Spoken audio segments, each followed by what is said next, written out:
Μεσθενέου, το Μινόρε της Αυγής. Η σειρά αναφέρεται στους ρεμπέτες και τη ζωή τους στις δεκαετίες του 30 και του 60. Παίζουν Αντώνης Καφετζόπουλος, Δίνα Κόνστα, Δημήτρης Καταληφός, Γιάννης Ζευραδινός, Τίμος Περλέγκας, Ρίκα Βαγιάννη, Χάρα Αγγελούση.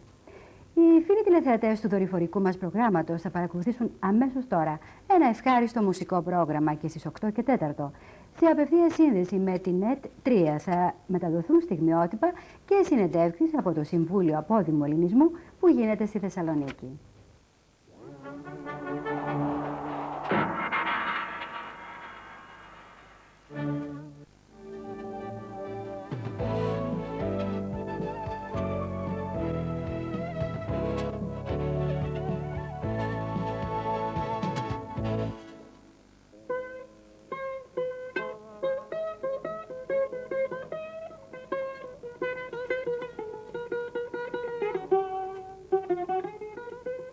Μια φορά και έναν καιρό, γιατί κοντεύουν 50 χρόνια από τότε, έφτασε ο Αντώνης Ζάγκουρας στον Πειραιά.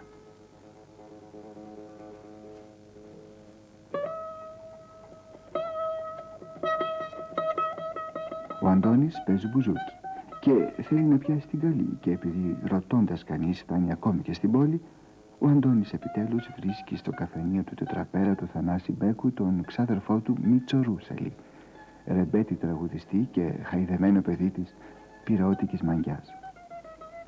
Ο Μίτσος αγαπάει τη Στέλλα. Η Στέλλα αγαπάει τον Μίτσο. Ο πατέρας της όμως δεν τον θέλει ούτε ζωγραφιστό. Ο Γιώργος, ρεμπέτης κι αυτός, κάποτε αποφάσισε να ξεκόψει από τις άταχτες παρέες. Τι λέει όμως η παροιμία? Ο λύκος και νεγέρασε και τα λοιπά και τα λοιπά. Με το μπουζούκι και το ποτήρι δένεται η ακατάλητη φιλία του Αντώνη και του Βαγγέλη. Ο Βαγγέλης Αϊβαλιώτης. Μεγάλη καρδιά και μεγάλη φωνή. Μια μέρα η ερωτευμένη Στέλλα θα ανοίξει το κλουβί και θα φύγει. Στην επαγωγή της παίρνει μέρος ολόκληρη συντροφιά του Μίτσου. Ακόμη και ο Αντώνης, εντελώς τυχαία.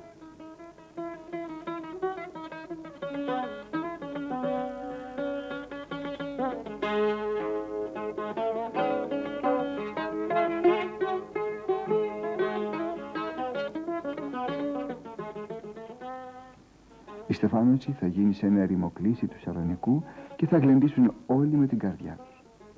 Ας δούμε κι εμείς τώρα αν έζησαν αυτοί καλά ή μήπως εμείς καλύτερα.